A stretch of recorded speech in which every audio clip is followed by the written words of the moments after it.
Hey everyone, welcome back to my channel. Today we're going to winterize the 2023 Winnebago Solis 59PX. Yep, it's that time of year. But before we get started, please don't forget to like and subscribe so you don't miss out on any informative content. All right, let's get started. So before we actually go through step by step, I definitely want to talk about a few of the pre-winterization steps. That way when we do actually winterize, there's no water in the tank. So that's our first couple of steps, is to make sure that your freshwater tank is empty. Make sure your gray tanks is empty. And then what I typically like to do is I like to empty the Truma water heater. So I'll show you what that looks like.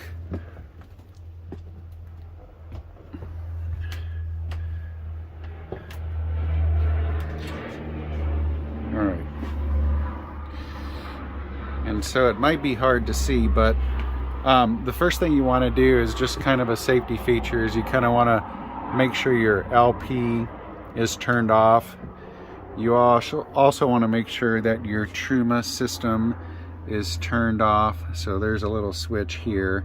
Just make sure that that's switched to off. And then there's a freshwater low point drain, and then there's a couple of Truma drains in there as well, but 3 in total.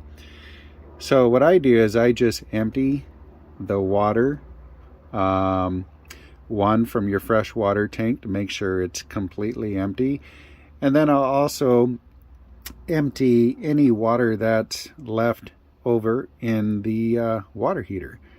So once I've emptied the low point drains for the Truma system, and once I've completely emptied the freshwater tank and my gray tank, I think it's safe to assume that we can begin the winterization process. So let's go ahead and get started. All right. So what we're going to need is 2 gallons of RV antifreeze. Make sure it's the pink RV antifreeze, because car antifreeze is toxic and dangerous, and you definitely don't want to put that through your system. Okay, so we have our 2 gallons of RV antifreeze. We're also going to need our quick connect hose, which we'll run through towards the end of the video.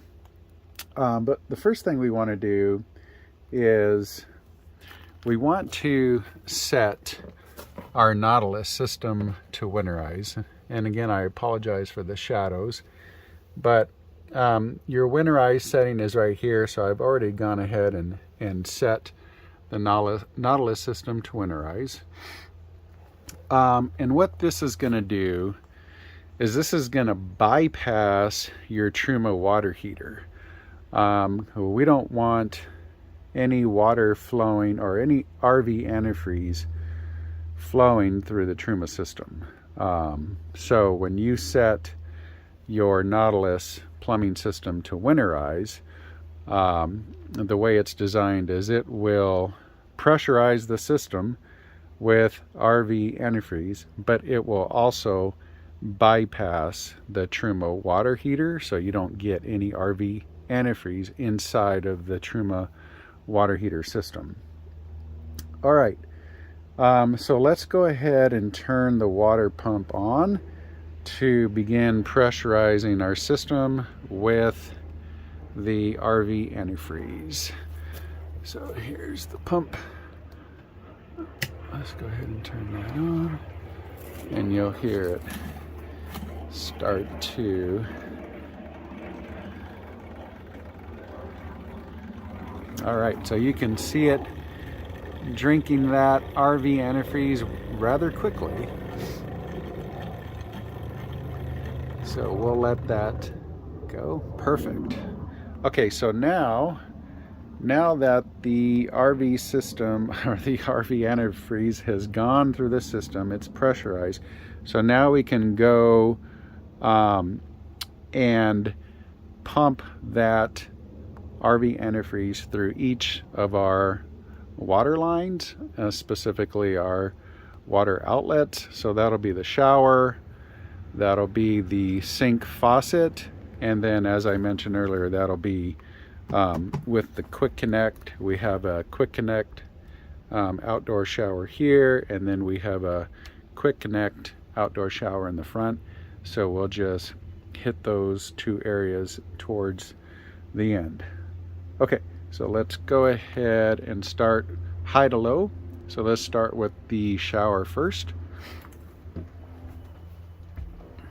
Okay. So let's go ahead and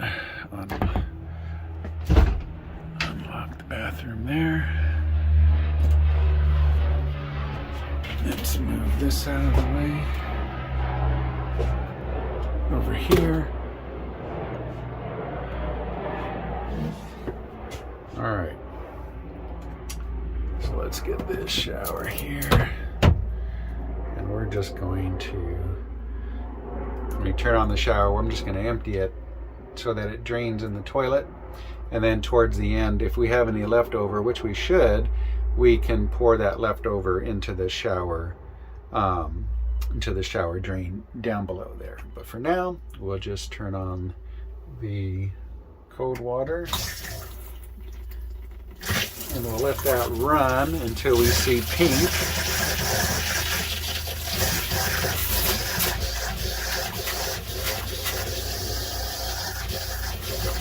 Okay, there's the pink. So we did that for the cold. Now let's do that for the hot.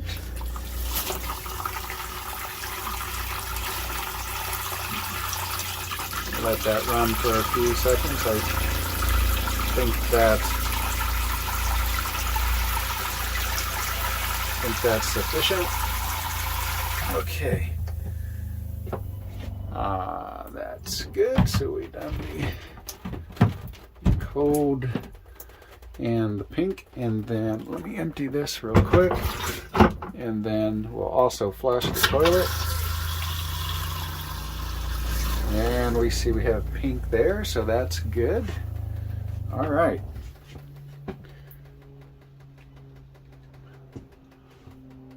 All right, so the bathroom is done. So let's go ahead and move over to the kitchen faucet. Okay, we're going to do the same thing. We'll start with the cold. We'll just run that until we see pink.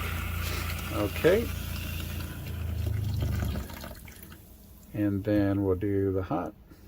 And we'll run that until we see pink. Okay. Nice steady flow there.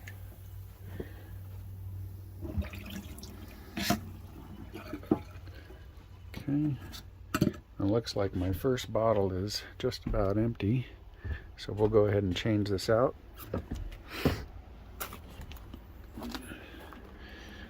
So that's why you need 2 gallons, I guess. Always works out pretty good. We can just slide that over. Okay. All right, so now we're going to do the quick connect. And we'll just connect that there. And basically I just want to turn on my, okay, turn on the, and then let that come out until we see pink. Okay, that looks good. And then we'll do it, sorry for the shakiness there. We'll turn that off, turn the hot water side on as well. And we'll run that through till we see pink.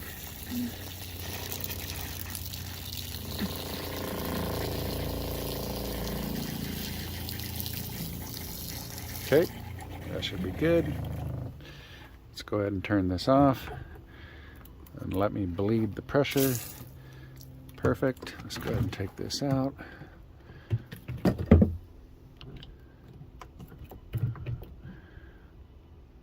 Okay, excuse me for 1 second.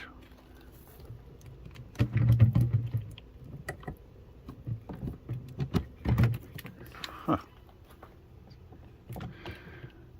Let me see if I can do it with 2 hands. Give me 1 second here, folks.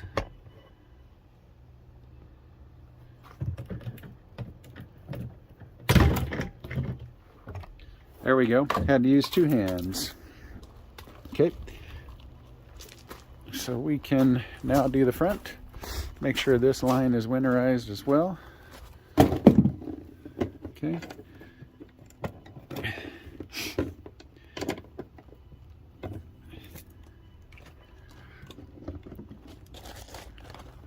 Just make sure it's plugged in correctly. There we go.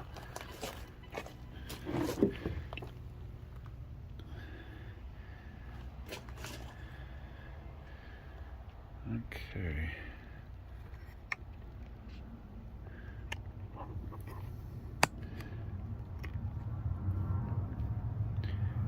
All right, let's go ahead and turn this on.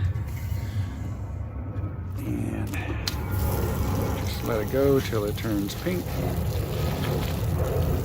Okay, that looks pretty good. Turn that off. And we'll turn the hot water on. Let that go until it turns pink.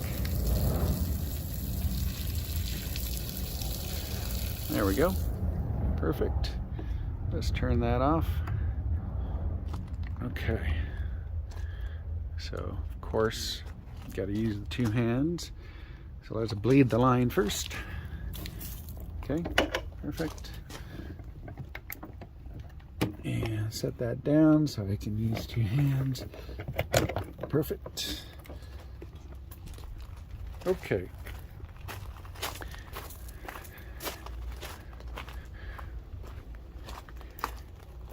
And it's good to have a towel to wipe up some of the pink. I've heard from a few folks that sometimes that pink will stain certain areas. So you do have a towel here. You can obviously use paper towels if you wish.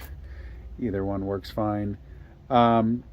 So now what I usually do is we're going to go ahead and take the leftover. Make sure it's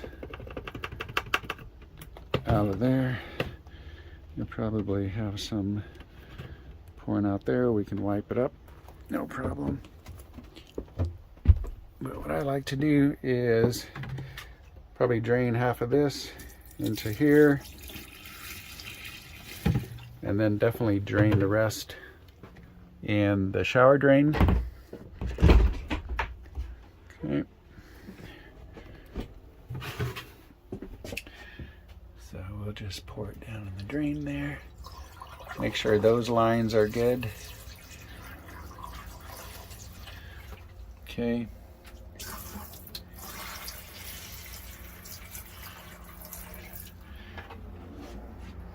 All right. So the next thing I like to do as well is, so we know that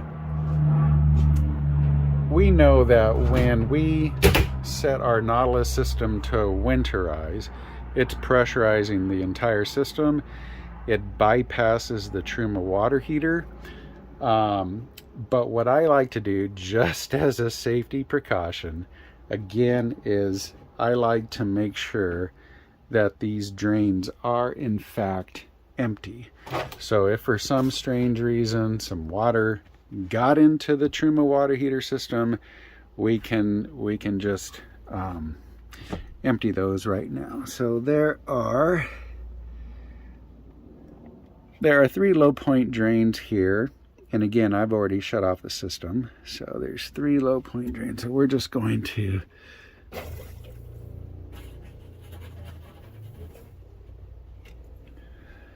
turn that off.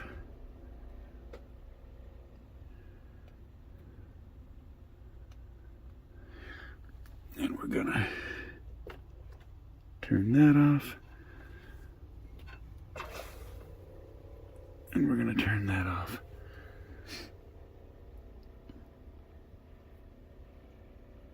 Okay.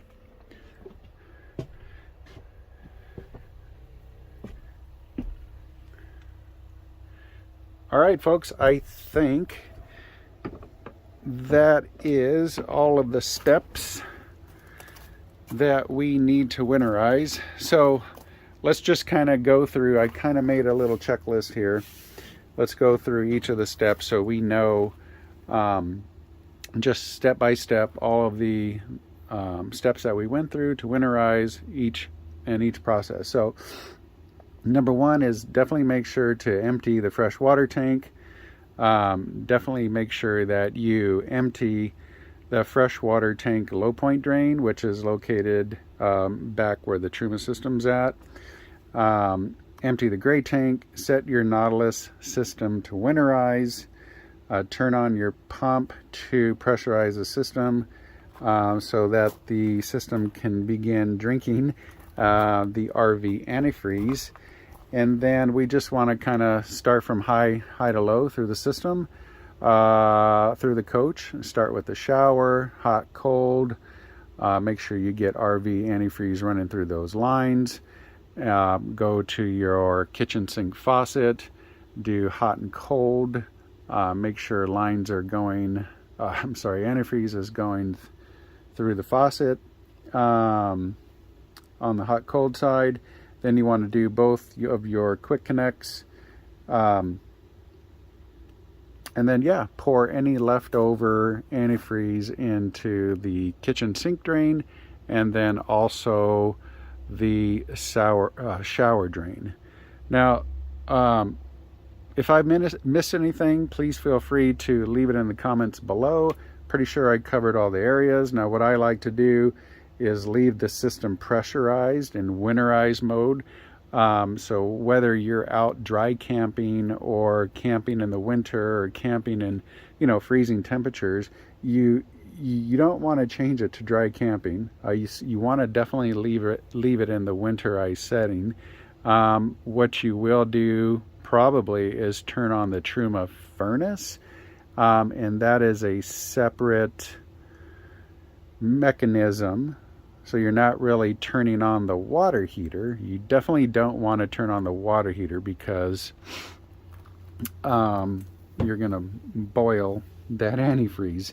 But you definitely can still utilize your furnace in the winter, but just make sure that your coach is left in the winterize setting. Make sure it's pressurized. And you shouldn't have any problems. Again, if I miss anything or if you have any suggestions, helpful tips, please feel free to leave it in the comments below. And I think that about covers it, folks. So thanks again for watching. And if you found this video helpful, please don't forget to like and subscribe for more informative content. And we'll see you next time on The Healthy Traveler. Thanks again for watching.